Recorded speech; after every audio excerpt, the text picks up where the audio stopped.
Well, I'm here with Drew Derrick Bisbee. We're at the after party for the Gator Nationals, and Mr. Bisbee is really one of those incredible martial arts guys. He inspires me every time I get to sit on his panel. The forms you do are just spectacular. I mean, you bring every element of good traditional martial arts to it. But as you know, the Battle of Atlanta this year falls on Father's Day weekend, so we're talking to some of our great champions and great promoters about the relationships that they had with their dads, and also the relationships they have with their kids with respect to martial arts. And I understand yours was kind of unique in as much as your original dad relationship, as you described it to me, was really with your martial arts instructor.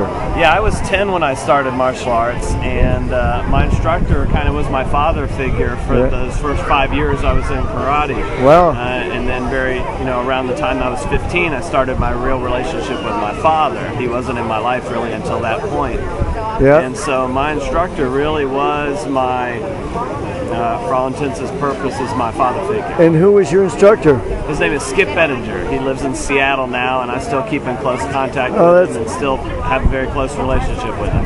Now, when you do your forms, it's obvious that you're a martial artist really to the core, and in the most traditional, greatest sense. How have you used that sense of yourself with your own children?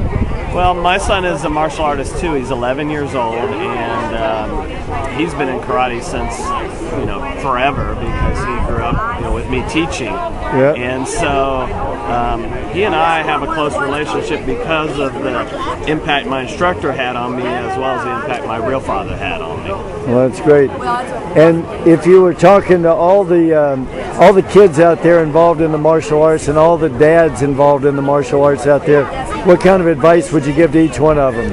Well, I would say be careful not to be too pressuring to your kids if they're in the martial arts. Yeah. Guide them with a loving hand, but also make sure they